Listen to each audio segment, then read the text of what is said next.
Je m'appelle Logan, j'ai 34 ans. Et la semaine dernière, je me tenais dans mon allée, tenant un morceau de papier qui disait que je ne possédais plus ma maison. Avant de vous raconter comment j'ai mis les menottes à ma propre mère et regardé la Porsche de mon frère se faire remorquer, dites-moi d'où vous regardez dans les commentaires. Je veux savoir qui me soutient sur ce coup-là. Cela a commencé un mardi ordinaire. Je venais de rentrer d'un quart de 10 heures. Je travaille comme architecte paysagiste, ce qui semble chic, mais signifie surtout que je passe mes journées dans la terre, à transporter des pierres et à me disputer avec des entrepreneurs. J'ai gagné mon salaire à la dure avec de la sueur et un mal de dos. Ma maison n'est pas un manoir, mais c'est la mienne. Je l'ai achetée comme une maison à rénover il y a 5 ans. J'ai poncé chaque planche de parquet moi-même. J'ai carrelé la salle de bain. J'ai planté le chêne dans la cour avant. C'est la seule chose dans ma vie que je possède complètement. Eh bien, moi et la banque, ou du moins c'est ce que je pensais. J'ai attrapé le courrier dans la boîte et je feuilletais les publicités habituelles. Des offres de cartes de crédit, des coupons pour des pizzas. Quand j'ai vu l'enveloppe de mon prêteur hypothécaire, elle semblait fine, trop fine pour être un relevé. Je l'ai déchirée juste là dans l'allée, mes bottes de travail encore couvertes de poussière. J'ai sorti une seule feuille de papier. PAY accent aigu en totalité, les mots étaient en gras, juste au centre de la page. En dessous, un paragraphe joyeux me remerciant pour ma clientèle et confirmant que le privilège sur ma propriété avait été levé. Je suis resté là à cligner des yeux. Le vent faisait bruisser le papier dans ma main. Pendant une seconde, mon cerveau a juste court-circuité. J'ai pensé, est-ce que j'ai gagné un concours? La banque a-t-elle fait une erreur? Le solde de mon hypothèque était de plus de 200 000 $. Je n'avais pas ce genre d'argent qui traînait. J'ai vérifié le numéro de compte. C'était le mien. J'ai vérifié l'adresse. La mienne. Payé en totalité, ai-je chuchoté pour moi-même. Mon estomac n'a pas fait un bond de joie. Il est tombé. Il est tombé durement. Comme si j'avais manqué une marche sur une échelle. Parce que dans le monde réel, les banques ne pardonnent pas simplement des dettes à 6 chiffres. Si l'hypothèque avait disparu, quelque chose n'allait pas. Et puis, comme un coup de poing dans le ventre, je me suis souvenu du dîner. Je me suis souvenu du dîner chez mes parents il y a tout juste 4 jours. Dimanche soir, rôti et tension. C'était le menu. J'y étais allé par obligation. Ma relation avec mes parents, Hélène et Robert, était houleuse depuis des années. C'était le genre de personne qui se souciait plus des apparences que de la réalité. Et puis il y avait Caleb, mon jeune frère, l'enfant chéri. Caleb avait 28 ans, et il agissait toujours comme un adolescent qui venait de gagner à la loterie. Il n'avait pas d'emploi stable, mais il avait toujours un nouveau plan, crypto, dropshipping, montre de luxe, tout y passait. Caleb y avait investi. Et par investi, je veux dire qu'il avait pris l'argent de la retraite de mes parents et y avait mis le feu. Lors de ce dîner, Caleb était arrivé dans une Porsche 911 flambant neuve, une blanche. Il l'avait garée directement sur la pelouse, même pas dans l'allée, comme s'il possédait tout le quartier. Je me souvenais d'être assis à la table de la salle à manger. Mon père découpait le rôti, évitant le contact visuel. Ma mère remplissait le verre de vin de Caleb, rayonnant vers lui comme s'il était un héros de guerre rentrant au pays.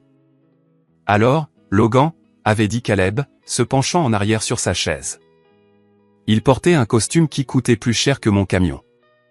Maman me dit que tu fais toujours le truc de paysagiste, te cassant le dos pour des centimes. C'est un travail honnête, Caleb, ai-je dit en coupant ma viande. Et ça paie l'hypothèque. Les hypothèques, c'est pour les pigeons. Caleb a ri. L'effet de levier, Logan. C'est la clé. Tu dois utiliser tes actifs comme levier. Puis ma mère, Hélène, s'est raclé la gorge. Elle a posé sa fourchette et m'a regardé avec cette expression qu'elle utilisait toujours juste avant de demander de l'argent. C'était un mélange de pitié et d'attente. Logan, chéri, commença-t-elle. Nous discutions. Ton frère a une opportunité énorme. Une start-up technologique.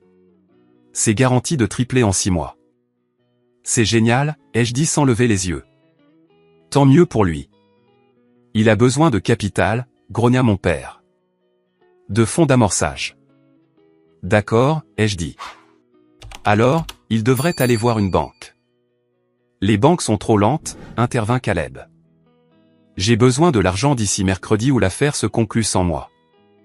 Nous avons épuisé nos capitaux propres, dit maman doucement. Mais toi, Logan, tu as beaucoup de capitaux propres dans ta maison maintenant. Le marché a tellement monté. J'ai arrêté de manger. J'ai posé ma fourchette lentement. Le silence dans la pièce était lourd. Non, ai-je dit. Juste un prêt à court terme, insista maman. Nous avons juste besoin que tu signes une ligne de crédit sur ta maison. Caleb la remboursera en 3 mois. On te donnera même une part. J'ai dit, non. J'ai répété, ma voix stable. Je n'utilise pas ma maison comme levier pour les jeux d'argent de Caleb. Je ne signe rien. Caleb a claqué sa main sur la table. Ce n'est pas du jeu. C'est du business. Tu es tellement égoïste, Logan. Tu es assis dans cette maison tout seul. Pas de femme, pas d'enfant, juste à l'accaparer pendant que la famille lutte.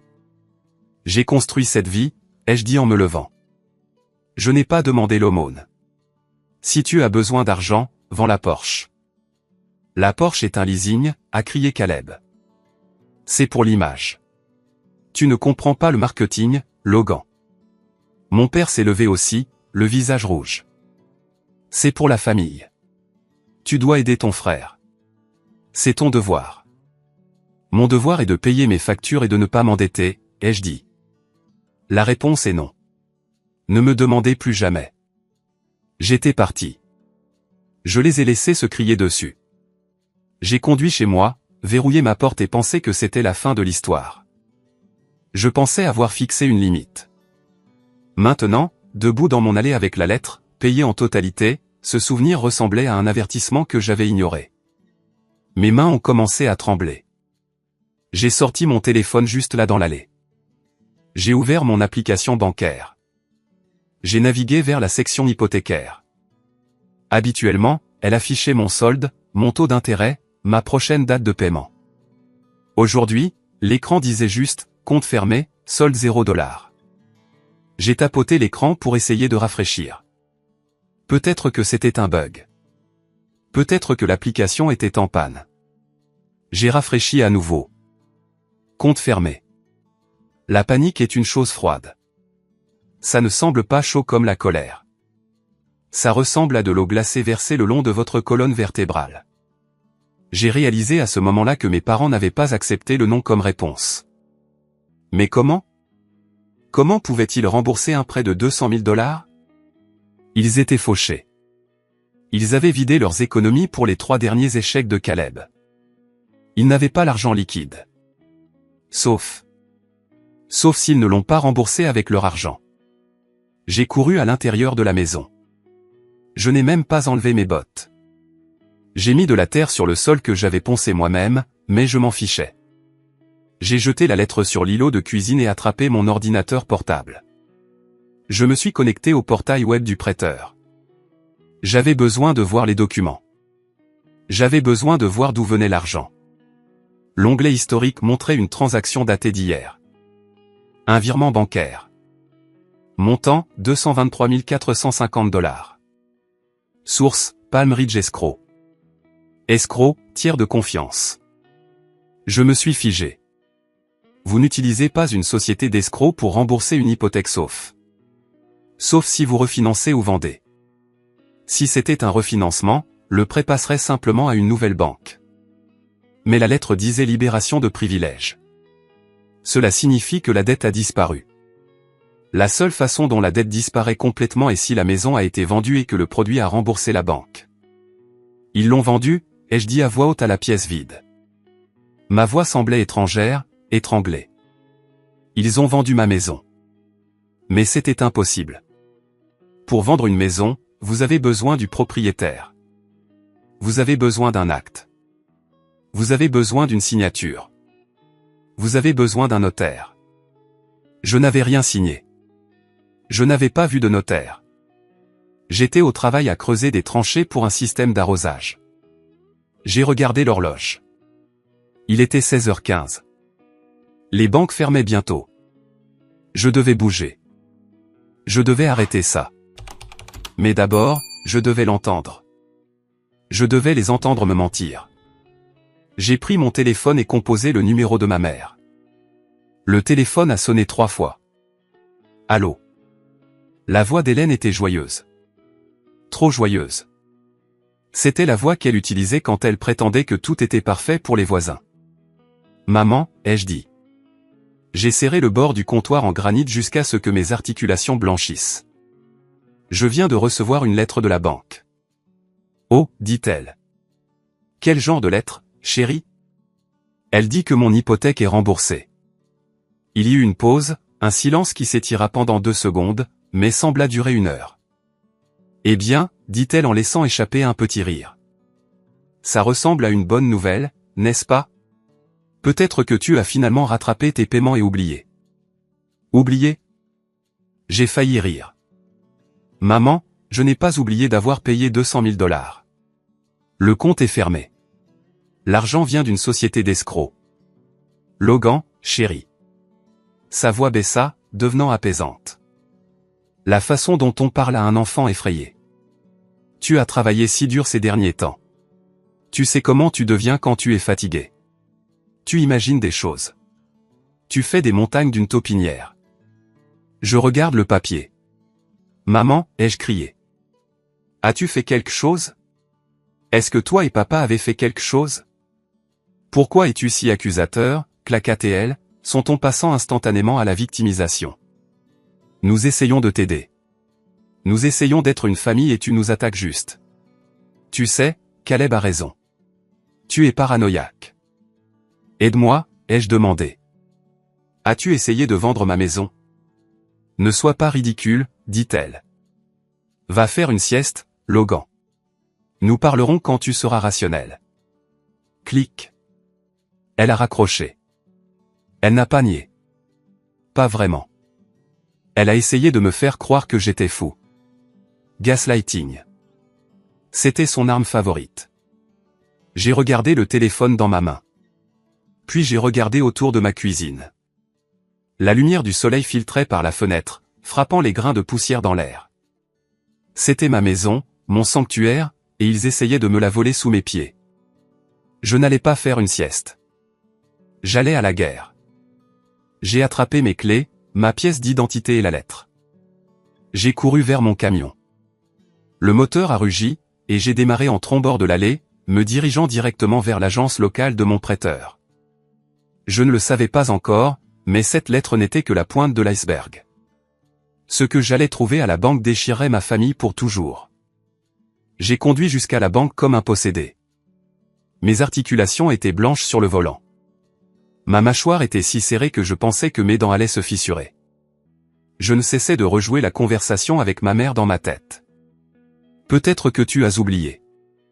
On n'oublie pas de rembourser une maison. On n'oublie pas de signer un acte. Elle savait. Elle savait exactement ce qui se passait.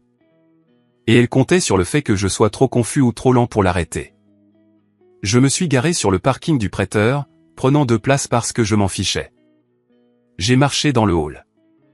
Il faisait frais et calme à l'intérieur, sentant le nettoyant pour tapis et l'argent. Le silence semblait moqueur comparé à la sirène hurlant dans ma tête. Je suis allé directement au premier bureau que j'ai vu. Un jeune homme en chemise bleue leva les yeux, surpris par mon apparence. J'étais encore dans mes vêtements de travail, bottes boueuses, t-shirt taché de sueur et de terre. Je devais avoir l'air d'un maniaque. « Puis-je vous aider, monsieur ?» demanda-t-il, sa main planant près de son clavier. « Je m'appelle Logan, » ai-je dit en claquant la lettre sur son bureau. Cette lettre dit que mon hypothèque est remboursée. Je ne l'ai pas payée.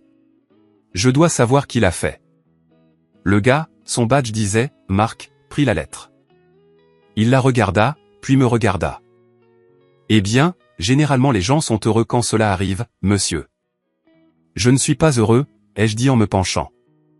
Parce que si je ne l'ai pas payé et que la banque pense qu'elle est payée, cela signifie que quelqu'un d'autre trafique mon titre. Cherchez mon compte. Marc tapa mon numéro de prêt. Il cliqua quelques fois, fronça les sourcils, puis cliqua à nouveau. D'accord, dit-il lentement. Je vois la transaction affichée hier. Virement bancaire. Remboursement total. La libération de privilèges a été générée immédiatement. Qui l'a autorisé, ai-je exigé. Je veux voir la demande de remboursement. Je ne peux pas simplement vous montrer des documents internes. Marc commença à dire. Je suis l'emprunteur. J'ai claqué ma main sur le bureau. Les gens dans le hall se sont retournés pour regarder. Un agent de sécurité près de la porte fit un pas en avant. J'ai pris une profonde inspiration, me forçant à baisser la voix. S'il vous plaît, quelqu'un a volé ma maison. J'ai besoin que vous m'aidiez à le prouver.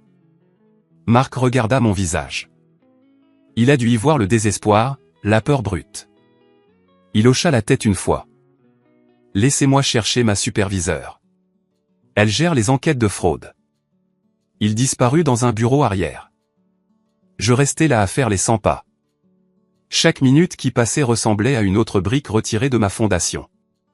5 minutes plus tard, Marc revint avec une femme. Elle était vive, portant un blazer sombre, tenant une tablette. Elle ressemblait à quelqu'un qui ne tolérait pas les bêtises. Monsieur Logan, dit-elle. Je suis Rina Caldwell. Fraude et conformité. Venez avec moi. Nous sommes allés dans un petit bureau vitré. Elle ferma la porte et s'assit. Elle ne m'a pas offert de café. Elle a juste tapoté sa tablette. Marc dit que vous contestez un remboursement. Dit-elle. Je ne l'ai pas autorisé. Ai-je dit. Ma mère m'a demandé de céder la maison dimanche. J'ai dit, non. Maintenant, soudainement, c'est remboursé. Je pense qu'elle a falsifié ma signature. Rina n'eut pas l'air surprise.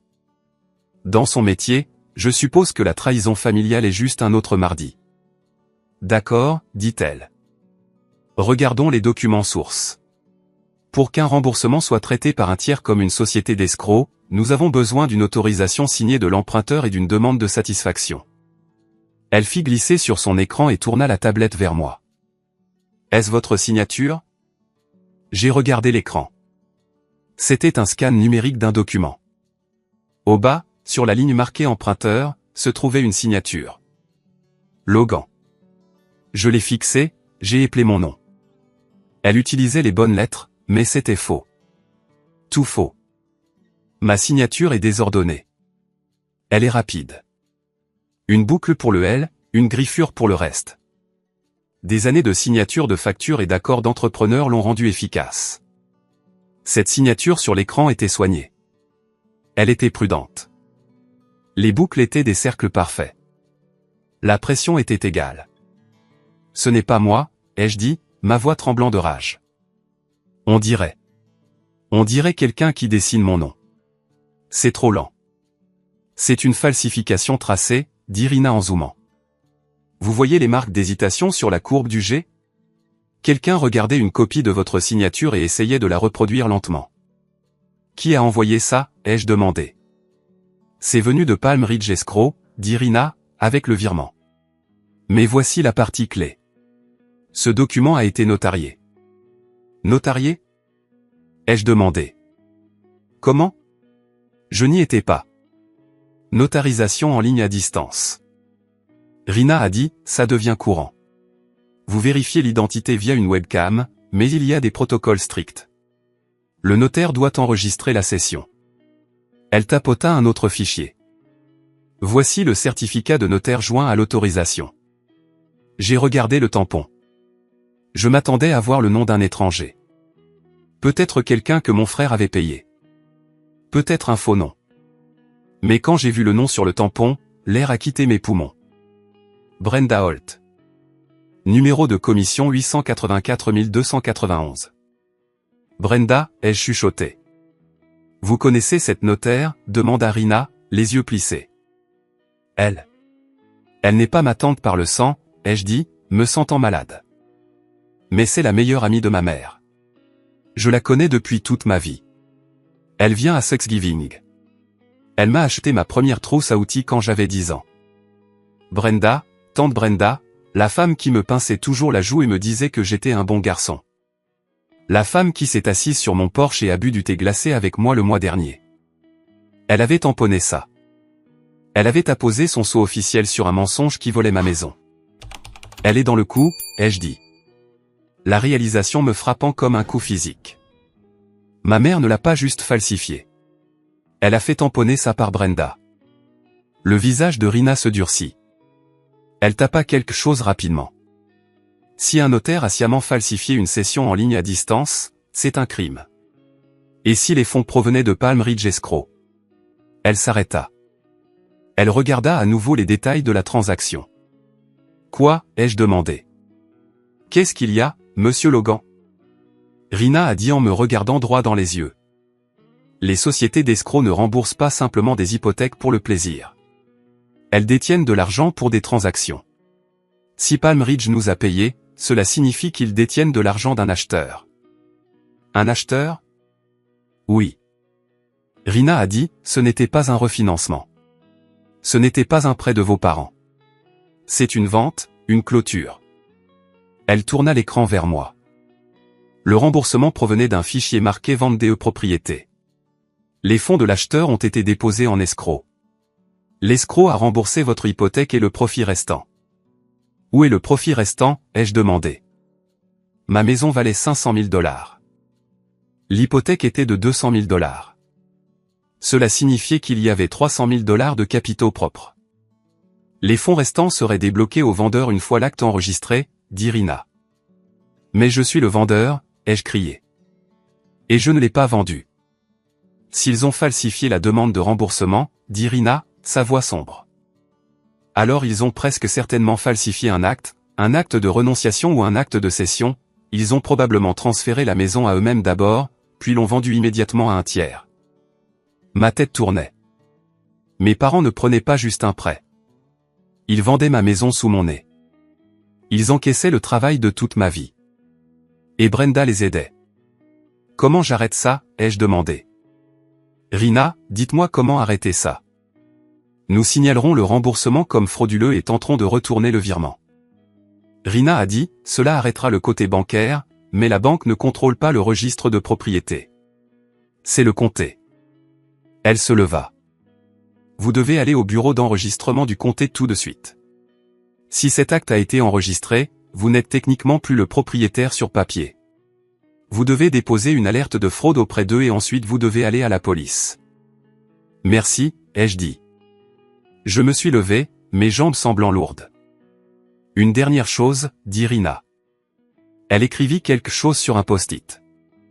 C'est l'adresse IP de la session notariale numérique. Elle enregistre où le signataire était situé. J'ai regardé les chiffres. Je ne les reconnaissais pas, évidemment. J'ai lancé une trace rapide, dit-elle.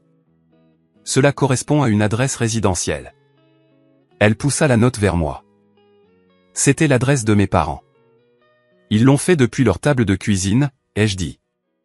Probablement juste après le dîner de dimanche. Allez, dit Rina.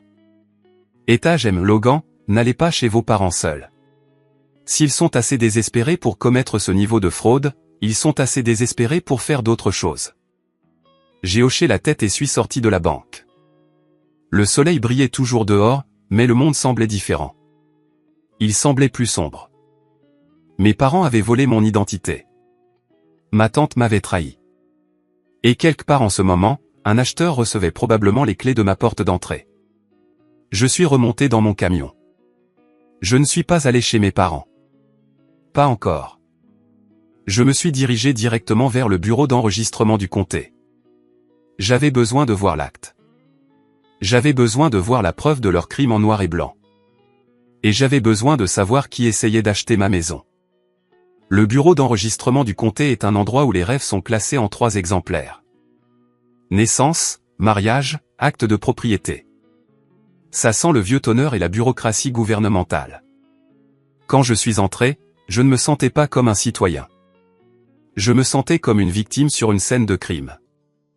J'ai pris un numéro et attendu. L'horloge au mur semblait tic-taquer plus vite que la normale. Tic, tic, tic. Chaque seconde était une seconde où mes parents se rapprochaient de ce chèque de 300 000 $. Quand mon numéro a été appelé, je me suis précipité au comptoir. Un employé plus âgé avec des lunettes épaisses me regarda par-dessus le bord de ses lunettes. Je peux vous aider, grogna-t-il.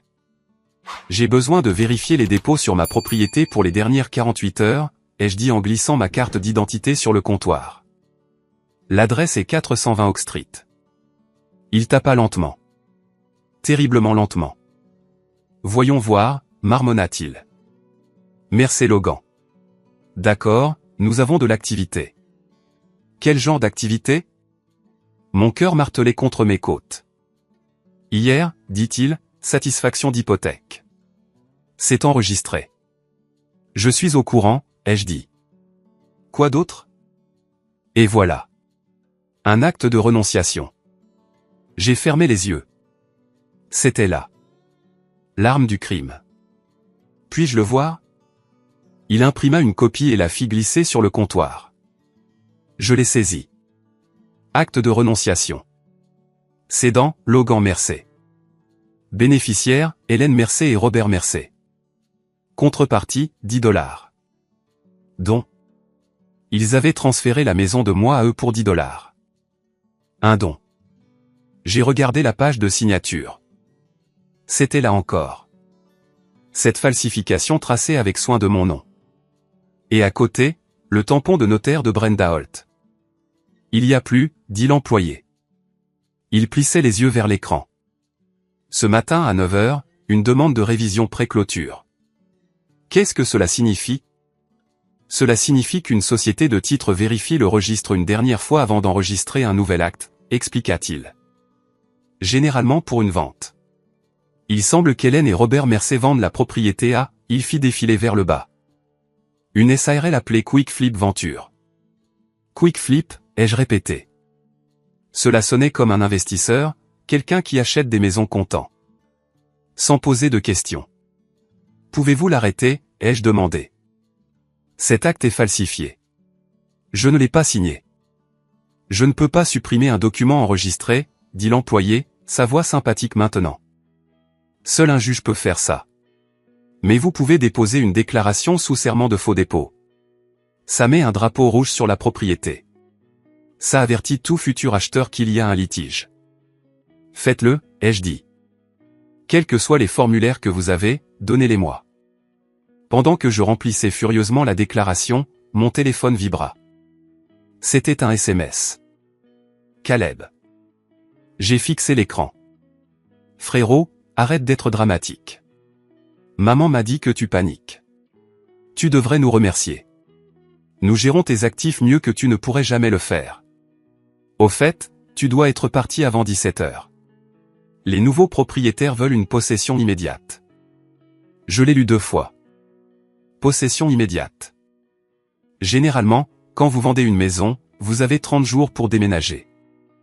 Mais les investisseurs, les flippers, parfois ils veulent les clés à la seconde où l'acte est enregistré. Ils me mettaient dehors. Aujourd'hui. Je n'ai pas répondu à Caleb. Je ne pouvais pas. Si je tapais ce que je voulais dire, je fournirais des preuves pour un procès pour meurtre. J'ai rendu la déclaration à l'employé.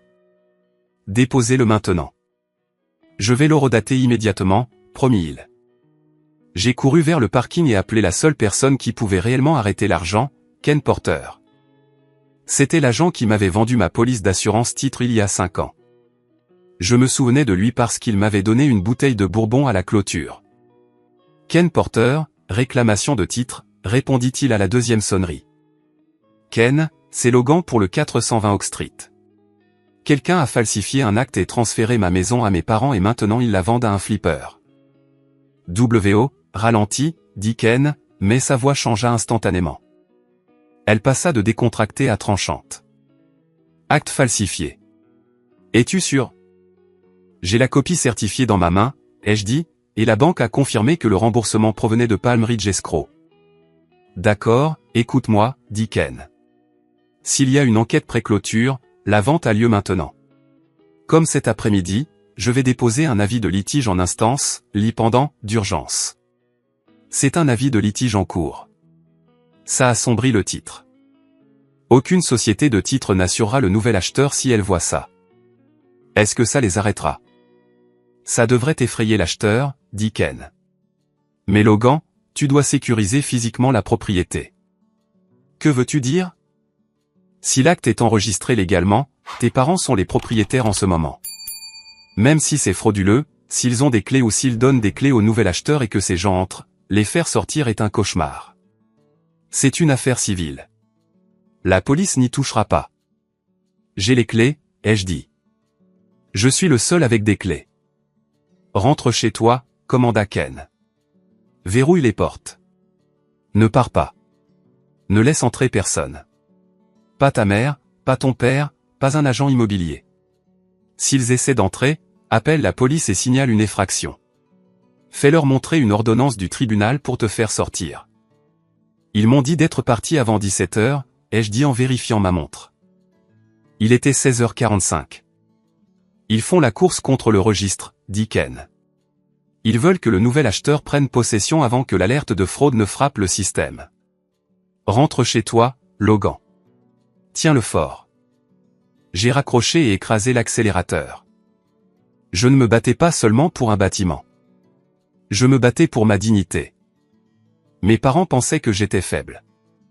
Ils pensaient que j'étais juste une ressource à récolter pour le succès de Caleb. Ils pensaient qu'ils pouvaient effacer ma propriété d'un trait de plume. J'ai conduit vite, me faufilant dans la circulation. Je devais arriver là-bas avant eux. Mais j'avais un arrêt à faire d'abord. Le poste de police. C'était sur le chemin, et j'avais besoin de puissance de feu. Ken a dit que la police ne toucherait pas à une expulsion civile, mais la falsification, le vol d'identité, c'était criminel. J'ai dérapé sur le parking du poste de police. J'ai couru à l'intérieur, serrant mon dossier de preuves, la lettre payée en totalité, l'acte falsifié, les infos du notaire. Je dois signaler un crime en cours. J'ai dit au sergent de bureau. Un détective passait par hasard. C'était un homme asiatique d'âge moyen avec des yeux fatigués et une tache de café sur sa cravate. Détective Chou, crime en cours, demanda Chou, s'arrêtant. C'est une phrase d'accroche forte. Mes parents ont falsifié un acte pour ma maison, volé mon identité et essaient de vendre la propriété à un acheteur comptant en ce moment même, ai-je dit, j'ai les documents. Chou regarda les papiers dans ma main. Il regarda le désespoir dans mes yeux. Venez à mon bureau, dit-il. J'ai tout étalé. La chronologie, la connexion tante Brenda, le SMS de Caleb sur la possession immédiate. Chou regarda le SMS. Il fronça les sourcils. Possession immédiate, c'est agressif, nota-t-il. Généralement, cela signifie que le vendeur a désespérément besoin d'argent et que l'acheteur est prédateur. Mon frère a des dettes de jeu, ai-je dit. C'était une supposition, mais une supposition éduquée ou quelque chose de pire. Ils ont besoin de l'argent aujourd'hui. Chou se leva. Il attrapa sa radio. D'accord, c'est substantiel. La falsification d'un dossier public est une grosse affaire. Le vol d'identité est une grosse affaire. Je dois rentrer chez moi, ai-je dit. Ken Porter m'a dit de tenir le fort. Allez, dit Chou. Je vais vérifier la commission de notaire de Brenda Holt et vérifier les mandats contre votre frère. S'il se présente chez vous, appelez le 911 et demandez l'unité 4. C'est moi. Je serai dans le secteur. Merci, ai-je dit. J'ai couru vers mon camion. J'avais la loi de mon côté. J'avais la vérité de mon côté. Mais alors que je tournais dans ma rue, j'ai vu que la vérité et la loi pourraient ne pas suffire. Parce que garé devant ma maison, bloquant mon allée, se trouvait cette Porsche 911 blanche. Et debout sur ma pelouse avant, plantant un panneau vendu dans l'herbe, se trouvait ma mère. Elle souriait. Voir cette Porsche garée sur mon trottoir ressemblait à une violation physique. C'était un symbole blanc élégant de tout ce qui n'allait pas dans ma famille. Flashy, coûteux et payé avec de l'argent qui n'existait pas. J'ai garé mon camion de l'autre côté de la rue, bloquant légèrement l'allée des voisins, mais je savais que Madame Klein ne s'en soucierait pas. Elle était déjà sur son Porsche, faisant semblant d'arroser ses pétunias tout en regardant le drame se dérouler. J'ai pris une profonde inspiration. Calme, me suis-je dit, ne frappe pas. Ne crie pas, sois le roc. Je suis sorti du camion. Ma mère, Hélène, leva les yeux du panneau vendu qu'elle venait d'enfoncer dans mon gazon zoysia soigneusement entretenu. Elle portait un tailleur jaune pastel, ses cheveux laqués en un casque de perfection. À côté d'elle se tenait mon père, Robert, regardant le sol et Caleb, qui s'appuyait contre la porche, faisant défiler son téléphone. Il y avait aussi un étranger, un gars dans un costume gris brillant tenant un dossier en cuir. L'agent immobilier ou peut-être l'investisseur. Logan, appela maman, sa voix brillante et fausse. Timing parfait. Nous attendions juste que tu apportes les clés de rechange. Je suis passé devant elle jusqu'à mon allée jusqu'à ma porte d'entrée. Logan, dit-elle, sa voix s'aiguisant. Ne sois pas impoli. Voici Monsieur Blake. Il représente les nouveaux propriétaires. J'ai atteint ma porte d'entrée. Je l'ai déverrouillée. Je suis entré et je me suis retourné. Dégagez de ma propriété, ai-je dit fort. Clairement, Monsieur Blake, le gars en costume semblait confus. Excusez-moi. Vous êtes en violation de propriété, ai-je dit. Cette maison n'est pas vendue. L'acte a été falsifié. Il y a une enquête policière active. Logan. Maman se précipita dans les escaliers mais s'arrêta quand j'ai levé la main. Arrête ces bêtises tout de suite. Tu nous embarrasses. Je vous embarrasse, ai-je demandé. Tu as falsifié ma signature, maman. Tu as volé mon titre. Nous l'avons transféré au trust familial, siffla-t-elle, baissant la voix pour que Monsieur Blake n'entende pas. C'est pour ta protection, et maintenant nous liquidons l'actif pour gérer une urgence familiale. La dette de Caleb n'est pas une urgence familiale, ai-je dit. C'est le problème de Caleb. Caleb leva les yeux de son téléphone. Ce n'est pas une dette, espèce d'idiot. Ce sont des complications d'effet de levier. Et si je ne paie pas le pré-relais avant 18 h, il s'arrêta, regardant Monsieur Blake. Ils vont quoi, ai-je demandé. Te casser les jambes? Caleb devint pâle. Monsieur Blake se racla la gorge. Madame Mercé, vous m'avez dit que l'occupant était coopératif et qu'il partait aujourd'hui. Il l'est, insista maman en attrapant le bras de Monsieur Blake. Il a juste un épisode. Il a des problèmes de santé mentale. Il est confus à propos de la propriété. Je ne suis pas confus, ai-je dit. J'ai sorti les papiers de ma poche arrière, la copie certifiée de l'acte falsifié, la déclaration de fraude. Monsieur Blake, c'est ça? Je vous conseille de partir. Si votre client achète cette maison, il achète un procès. Monsieur Blake regarda les papiers. Il regarda ma mère, qui tremblait maintenant de rage. Je dois appeler mon courtier, dit Monsieur Blake. Il recula, descendant l'allée vers sa voiture. Non, attendez, cria maman après lui. Puis elle se tourna vers moi, son masque tombant complètement. Son visage se tordit en un grognement que je n'avais pas vu depuis mon enfance. Espèce de petit morveux ingrat, cracha-t-elle. Nous t'avons donné la vie. Nous t'avons élevé, et tu ne feras pas cette petite chose. Petite chose. J'ai ri. Un son sec et dur.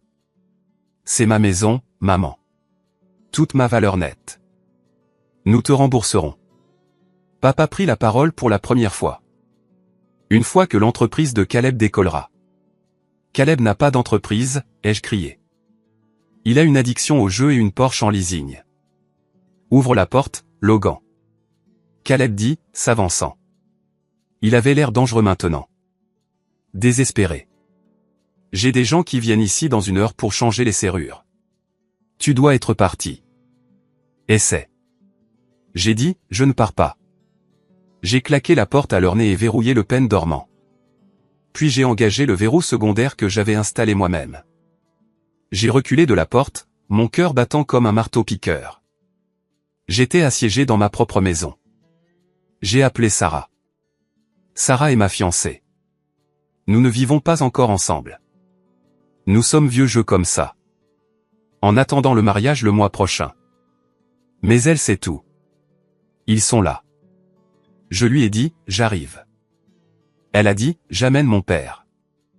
Le père de Sarah est un marine à la retraite. Cela semblait être un bon renfort. Sois prudente. J'ai dit, ils sont désespérés. Caleb a l'air effrayé, comme vraiment effrayé. J'ai raccroché et je suis allé à la fenêtre. J'ai regardé à travers les stores. Maman se disputait avec Monsieur Blake près de sa voiture. Caleb faisait les 100 pas en rond, donnant des coups de pied dans mon herbe. Papa était juste debout là, ressemblant à un fantôme. Puis j'ai vu une autre voiture arriver. Une berline noire, vitre teintée. 2 hommes en sont sortis. Ce n'étaient pas des agents immobiliers. Ils portaient des survêtements et semblaient épais comme s'ils soulevaient des choses lourdes pour vivre. Ils ont marché directement vers Caleb. Caleb s'est recroquevillé contre la Porsche. L'un des hommes a attrapé Caleb par le revers de sa veste coûteuse. Mon téléphone a vibré. C'était le détective Chou. Logan, dit Chou. Je suis à 5 minutes. J'ai trouvé la notaire. Nous l'avons amenée pour interrogatoire. Elle a craqué. Elle l'a fait. Brenda Hall a admis qu'elle a notarié l'acte sans vous présent parce que votre mère lui a dit que c'était une surprise pour votre anniversaire ou quelque chose comme ça. Mais voici le coup de grâce. Elle dit que votre mère lui a payé 5 000 $ en espèces. Corruption. J'ai dit, en plus de la falsification. C'est pire. Chou a dit, j'ai vérifié votre frère, Caleb Mercé. Il n'a pas de contravention de stationnement, mais il a un dossier à la brigade des mœurs. Soupçonné d'implication dans un réseau de paris sportifs illégaux. Il y a 2 gars en survêtement qui lui parlent en ce moment, ai-je chuchoté. Dans mon allée. Ne sortez pas, ordonna-t-il. Ce sont les collecteurs. Ils sont là pour collecter l'argent de la vente. Si la vente n'a pas lieu, ils s'en prennent à Caleb. J'ai fini. L'unité 4 arrive. Restez à l'intérieur. J'ai regardé par la fenêtre. La dispute dans l'allée s'intensifiait. Maman essayait d'intervenir, agitant les mains vers les gars en survêtement.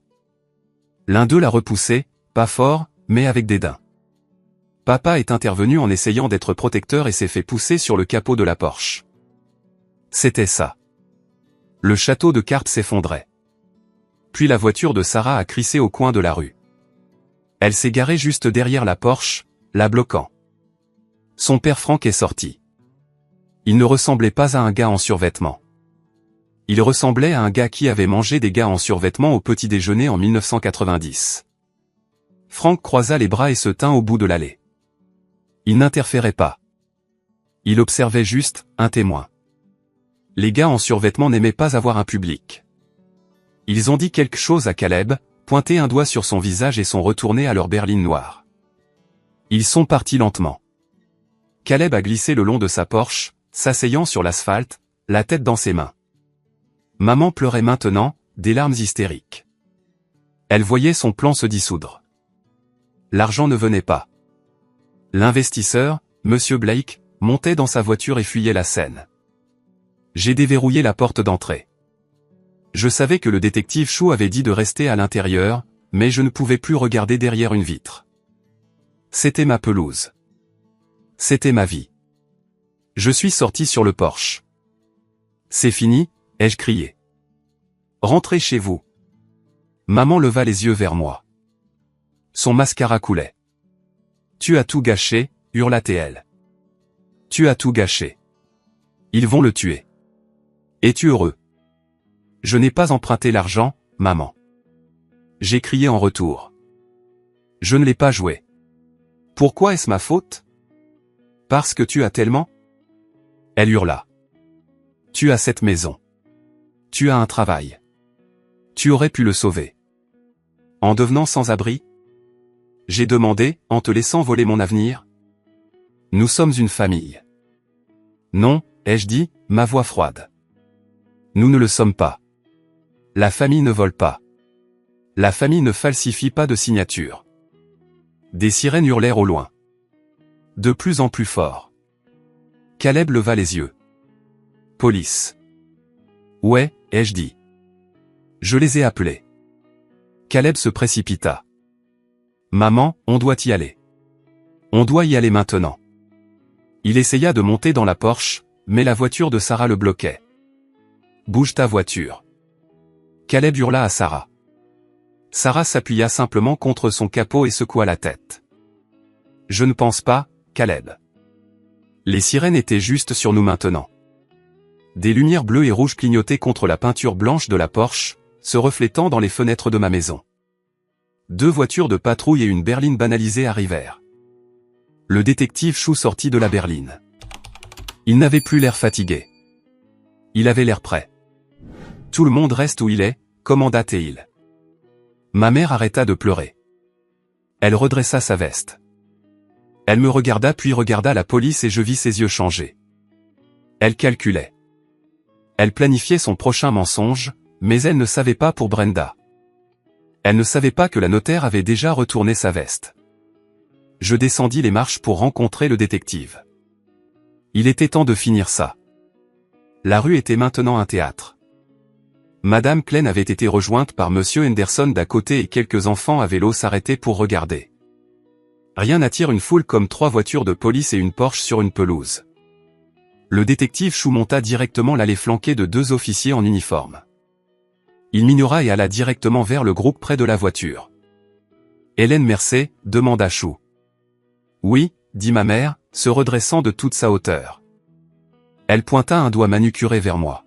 « Officier, Dieu merci vous êtes là. Mon fils fait une dépression. Il refuse de quitter la propriété que nous avons légalement vendue. Il nous tient en otage. » C'était époustouflant. L'audace, même avec la police là, elle s'en tenait au scénario. « C'est vrai ?» demanda Chou, son visage indéchiffrable. « Oui, nous avons l'acte » dit maman, fouillant dans son sac à main. Elle sortit une copie pliée du même document falsifié que j'avais. « Voyez, il nous l'a cédé. Nous l'avons vendu aujourd'hui. Nous voulons juste qu'il parte pour pouvoir remettre les clés. » Chou prit le papier. Il ne le regarda pas. Il la regarda. « Madame, dit Chou, je viens de raccrocher avec Brenda Hall. » Ma mère se figea. C'était subtil, mais je l'ai vu. Ses épaules se raidirent. Là maintenant son sac à main se resserra. « Brenda, bégaya-t-elle. Je ne sais pas pourquoi ça compte. Brenda est actuellement en garde à vue, dit Chou calmement.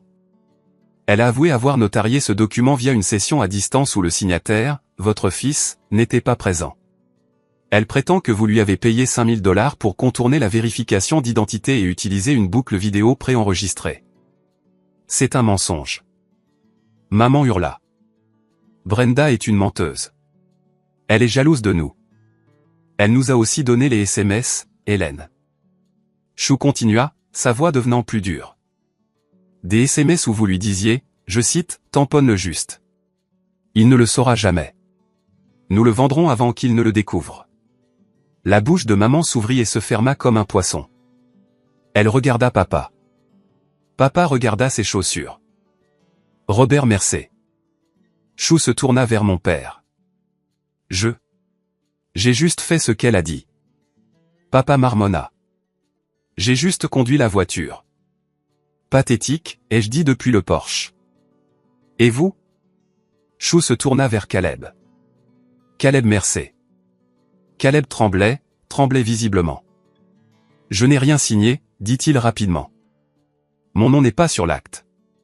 Je ne suis pas impliqué. Oh, vous êtes impliqué, dit Chou. Nous avons tracé l'adresse IP de l'ordinateur utilisé pour créer le faux compte notarial. C'est votre ordinateur portable, Caleb. L'adresse MAC correspond à celle connectée à votre Wi-Fi domestique. Mais pourquoi, demanda Chou, s'approchant du groupe. Pourquoi la précipitation? Pourquoi la possession immédiate? Pourquoi vendre une maison d'1 demi-million pour du cash en 24 heures? Silence. Je vais vous dire pourquoi, dit Chou. Il pointa la rue où la berline noire avait été. À cause des hommes qui viennent de partir. Caleb laissa échapper un sanglot. Un son brut et laid. Ils vont me tuer, pleura Caleb. Il glissa contre le pneu de la Porsche à nouveau. Maman, dis-lui. Dis-lui qu'ils vont me tuer. Tais-toi, Caleb. Maman siffla. Non. Caleb hurla. C'est fini. Ils veulent les 300 000. Maman, le bookmaker a dit, si je ne paie pas avant le coucher du soleil, je suis fini. Dette de jeu. Chou hocha la tête. Juste comme nous le soupçonnions. Ce n'était pas du jeu. Caleb gémissait. C'était un effet de levier crypto. J'allais faire des millions. Je viens juste d'être liquidé. Alors, vous avez décidé de liquider la maison de votre frère à la place. Dit Chou. Il ne l'utilise pas. Maman hurla, s'interposant entre Caleb et la police. Il est égoïste. Il a tous ses capitaux propres juste assis là. Caleb en avait besoin pour survivre. Quel genre de frère ne sauvera pas sa propre chair et son propre sang? Le genre qui ne veut pas être sans abri? J'ai rugi, descendant du porche. Tu as volé mon identité, maman. Tu as commis des crimes pour lui? Pour le gars qui n'a jamais travaillé un jour de sa vie. Il a du potentiel. Maman cria. Il est spécial. Il est un criminel. Chou corrigea. Et maintenant vous aussi. Chou fit signe aux officiers en uniforme. Hélène Mercé, Robert Mercé, Caleb Mercé. Vous êtes tous en état d'arrestation. Quoi? Maman haleta. Non, vous ne pouvez pas. Nous sommes des gens respectables. Nous vivons sur les collines. Vous êtes en état d'arrestation pour falsification, vol d'identité, grand larcin et conspiration. Chou récita. Les officiers s'avancèrent. Regarder ma mère se faire menotter était surréaliste. Elle s'est battue, pas physiquement, mais verbalement. Elle a menacé de poursuivre le département. Elle a menacé d'appeler le maire. Elle a crié que j'étais un fils ingrat qui envoyait sa mère en prison. Jade, elle me cria dessus, utilisant le nom de ma cousine par erreur dans sa panique.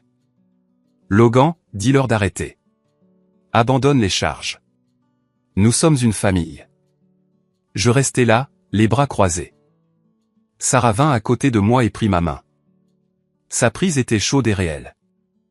Non, ai-je dit doucement. Logan. Maman cria alors qu'il la poussait vers la voiture de patrouille. Je ne te pardonnerai jamais. Tu as choisi une maison plutôt que ton frère. Je me suis choisi moi-même, ai-je dit. Papa y alla tranquillement, la tête basse. Il ne me regarda même pas. Caleb était le pire. Il pleurait à propos de la Porsche. Ne la remorquez pas. C'est un leasing. Je vais perdre le dépôt. Vous avez de plus gros problèmes que le dépôt, fiston. Dit un officier en poussant Caleb à l'arrière de la deuxième voiture. Alors que les portes claquaient, un lourd silence tomba sur la rue. Les voisins regardaient. Madame Klein filmait sur son iPhone. Le détective Chou marcha vers moi. Il avait l'air épuisé. Nous avons besoin que vous veniez au poste, dit-il. Pour faire une déclaration formelle, et nous avons besoin de copies de tout ce que vous avez, les SMS, les emails. J'ai tout, ai-je dit. Nous mettrons une protection sur la maison ce soir, dit Chou. Au cas où ces collecteurs de dettes reviendraient chercher Caleb, mais honnêtement, une fois que la nouvelle se répandra qu'il est en garde à vue, ils l'effaceront probablement ou le poursuivront dans le système. Vous êtes en sécurité. Merci, détective, ai-je dit. Chou regarda la maison. Bel endroit. Vous avez fait l'aménagement paysager. Ouais, ai-je dit. Je l'ai fait. Ça vaut la peine de se battre pour. Il hocha la tête. Il monta dans sa voiture et partit, suivant les voitures de patrouille transportant ma famille. Je restais là sur la pelouse. Le panneau vendu dépassait encore de travers de l'herbe. Je marchais vers lui. Je l'attrapais à deux mains et l'arrachais du sol. Je cassais le piquet en bois sur mon genou. Les 3 heures suivantes furent un flou de lumière fluorescente et de mauvais café au commissariat. Assis dans la salle d'interrogatoire à donner ma déclaration, c'était comme réciter le script d'une tragédie. J'ai dû détailler chaque trahison. Le dîner, la lettre, la falsification.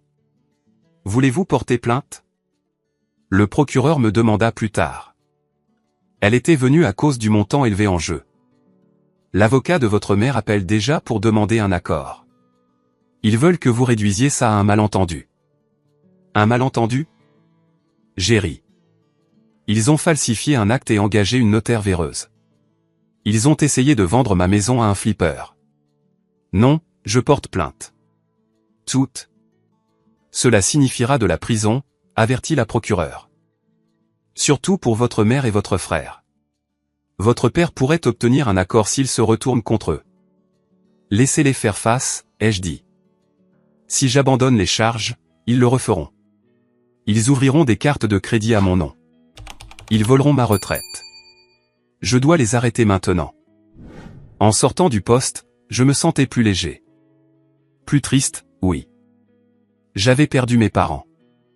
Mais je les avais perdus il y a longtemps, n'est-ce pas? Je ne l'avais juste pas admis avant aujourd'hui. Quand je suis rentré à la maison, il faisait nuit. Sarah avait commandé une pizza et attendait sur le porche. « Tu vas bien ?» demanda-t-elle. « Ça ira » ai-je dit. Puis une dépanneuse gronda dans la rue. Ce n'était pas pour moi. Elle recula vers la Porsche 911 toujours garée de travers dans mon allée. Le conducteur sauta.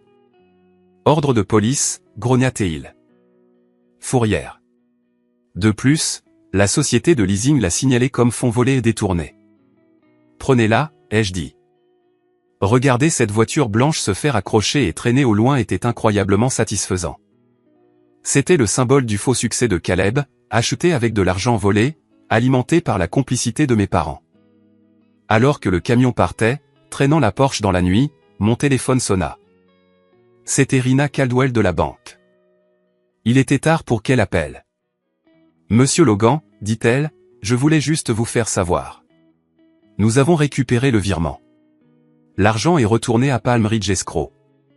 Votre hypothèque est rétablie. » Rétablie, ai-je demandé. Ça a l'air bien. Cela signifie que vous devez à nouveau l'argent. Elle rit. Mais cela signifie que la maison est à vous. Le payé en totalité est annulé. Et puisque la société de titre a vu le rapport de police et le litige en instance, la vente est morte. L'acte que votre mère a enregistré est effectivement sans valeur. Bien que vous aurez besoin d'une ordonnance du tribunal pour l'effacer formellement. Je peux gérer une ordonnance du tribunal. J'ai dit. Aussi, ajouta Rina, Brenda Holt a tout abandonné. Elle nous a donné une liste d'autres documents qu'elle a notariés pour votre mère au fil des ans. Mon estomac se serra. D'autres documents? Nous avons trouvé une procuration d'il y a 5 ans, dit Rina. Et plusieurs demandes de prêts étudiants co-signées pour Caleb utilisant votre nom. J'ai fermé les yeux. Prêts étudiants. Combien, ai-je demandé. Environ 80 000 $, dit Rina doucement.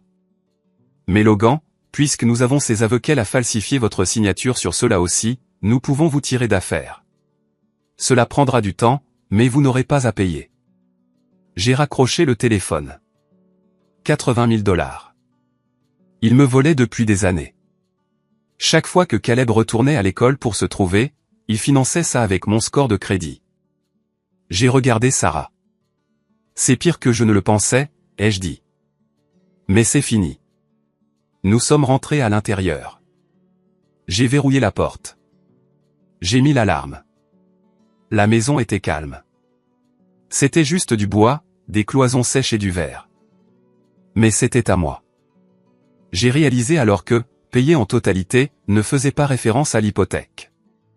Cela faisait référence à ma dette envers ma famille. J'avais payé mon dû. J'avais toléré les insultes, les exigences, le manque de respect.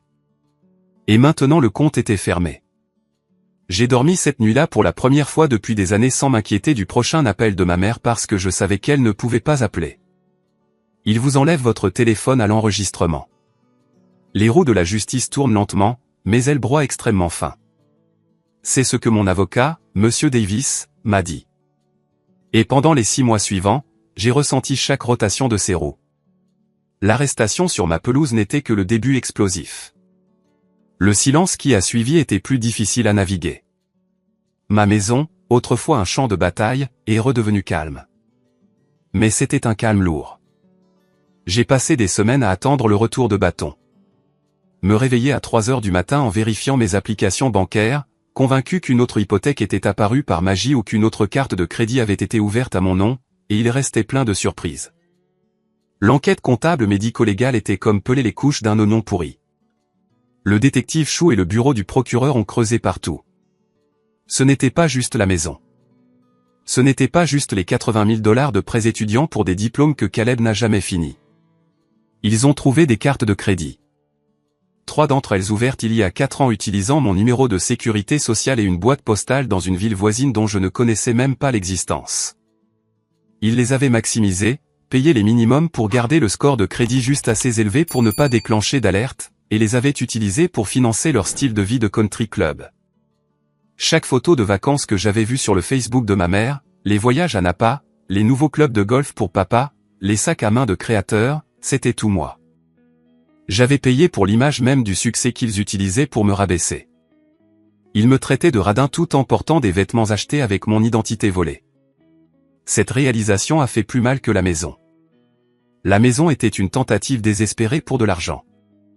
Les cartes de crédit étaient un parasite systématique de plusieurs années se nourrissant de mon avenir. Pendant que le procureur montait le dossier, Sarah et moi continuions à planifier notre mariage. C'était une étrange dualité. Le matin, je rencontrais des fleuristes et goûtais des gâteaux, parlant de nouveaux départs. L'après-midi, j'étais assis dans des bureaux stériles, signant des déclarations de falsification et examinant des preuves contre mes propres parents. Sarah était mon roc. Quand je voulais céder, quand je pensais à abandonner les charges juste pour arrêter la douleur, elle me rappelait la Porsche dans l'allée. Elle me rappelait la clause de possession immédiate. Ils n'allaient pas te laisser dormir sur leur canapé, Logan. Elle m'a dit une nuit, ils allaient te rendre sans abri. Souviens-toi de ça. La date du procès est finalement arrivée un mardi pluvieux de novembre. Je suis entré au tribunal du comté en tenant la main de Sarah. Le couloir sentait la laine mouillée et la cire à parquet. J'avais l'estomac noué. Je ne les avais pas vus depuis l'arrestation. Quand je suis entré dans la salle d'audience, ils étaient déjà là. Hélène et Robert Mercé étaient assis à la table de la défense. Ils semblaient différents, plus petits. Ma mère ne portait pas ses pastels vifs habituels. Elle était dans un gilet gris terne, l'air frêle et âgé. C'était un costume. Je savais que c'était un costume. Elle jouait la carte de la grand-mère confuse. Papa avait juste l'air vaincu, fixant la table. Et Caleb ressemblait à un fantôme. Il avait passé quelques semaines en prison de comté avant que la caution ne soit payée, utilisant un garant puisqu'il n'avait plus d'actifs, et l'expérience l'avait clairement terrifié. Il était rasé de près, portant un costume trop grand pour lui maintenant. J'ai pris place derrière le procureur. Je refusais de les regarder, mais je pouvais sentir leurs yeux sur ma nuque, brûlants. Les débats furent brutaux. L'avocat de la défense, un certain monsieur Sterling, qui avait l'air de coûter plus cher que ce que mes parents pouvaient se permettre, a essayé de peindre l'image d'un malentendu familial. Votre honneur, a argumenté Sterling dans sa déclaration d'ouverture. C'est une tragédie de mauvaise communication. Hélène et Robert Mercé essayaient simplement de gérer les actifs familiaux pendant une crise. Ils croyaient avoir le consentement implicite de leur fils. Ils essayaient de sauver leur plus jeune fils de dangereux usuriers. Ce ne sont pas des criminels. Ce sont des parents désespérés. Puis ce fut mon tour de témoigner. Marcher vers la barre ressemblait à marcher à travers des courants sous-marins. J'ai juré de dire la vérité. Le procureur m'a posé des questions simples. Avez-vous signé l'acte? Non. Avez-vous autorisé le remboursement? Non. Saviez-vous pour les cartes de crédit? Non.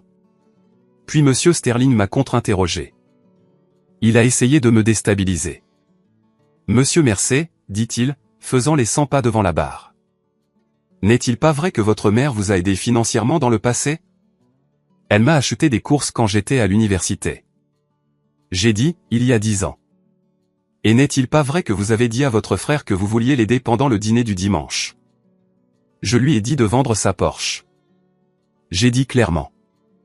J'ai dit non. Explicitement. Mais vous saviez que sa vie était en danger, insista Sterling. Vous saviez qu'il était endetté envers des gens dangereux, et vous avez quand même refusé. J'ai regardé Caleb. Il se mordait la lèvre, des larmes se formant dans ses yeux. Je ne connaissais pas l'étendue de la chose, ai-je dit. Mais même si je le savais, ma maison n'est pas sa tirelire. Ma vie n'est pas son filet de sécurité. Donc vous valorisez la propriété plus que la vie de votre frère, répliqua Sterling. Objection, cria le procureur. Argumentatif. Retenu. Le juge a dit. J'ai regardé le juge. C'était un homme plus âgé avec un visage taillé dans le granit. Il ne semblait pas impressionné par le théâtre de Sterling. Le vrai clou du cercueil n'était pas mon témoignage, cependant. C'était Brenda Hall. Elle avait accepté un accord. En échange d'une peine avec sursis et de la perte de sa commission de notaire, elle a témoigné contre ma mère. Quand Brenda a pris la barre, elle n'a pas regardé ma mère. Elle a regardé ses mains. Hélène m'a dit que Logan était d'accord. Brenda a dit, sa voix tremblante. Elle a dit qu'il était juste trop occupé pour venir. Elle m'a offert 5 000 en espèces pour accélérer les choses. J'avais besoin d'argent. Mon mari a des factures médicales. Je l'ai tamponné. Avez-vous vu Logan Mercer signer le document, demanda le procureur. Non, chuchota Brenda. Hélène me l'a apporté déjà signé. Ma mère laissa échapper un halètement dans la salle d'audience. Menteuse, siffla-t-elle. Son masque de vieille dame frêle glissa une seconde. Le marteau du juge s'abattit. Ordre. Les preuves étaient accablantes.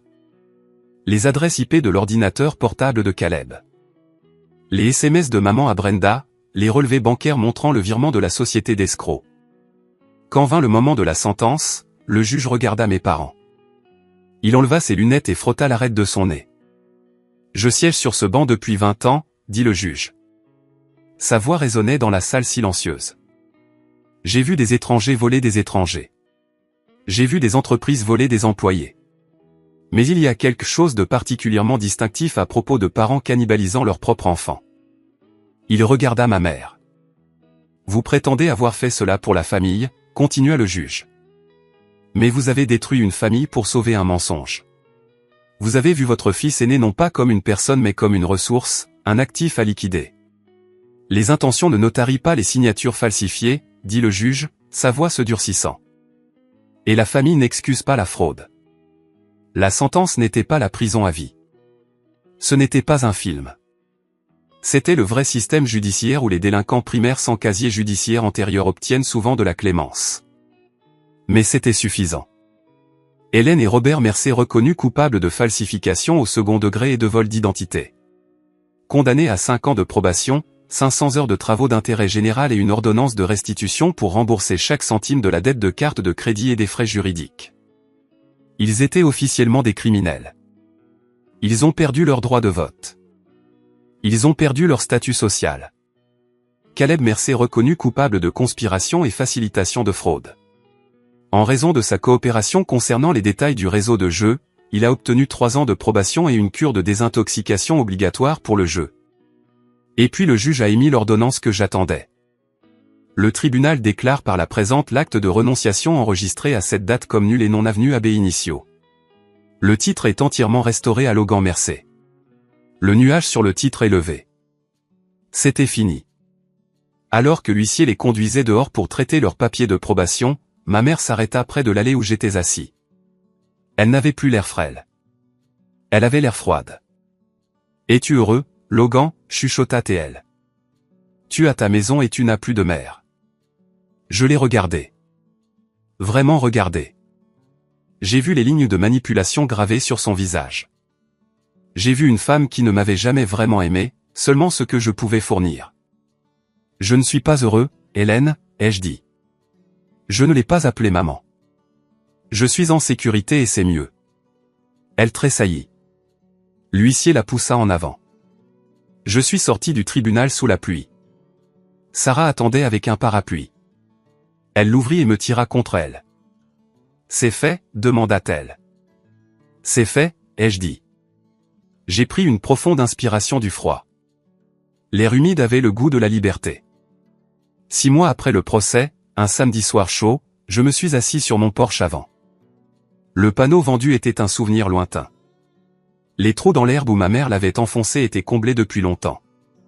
Le chêne que j'avais planté était entièrement feuillu, projetant une longue ombre protectrice sur l'allée. À l'intérieur, je pouvais entendre Sarah rire. Elle était au téléphone avec son père, parlant probablement du décompte final pour le barbecue que nous organisions le lendemain. Nous nous sommes mariés il y a 2 mois. C'était une petite cérémonie. Mes parents n'étaient pas invités. Caleb n'était pas invité.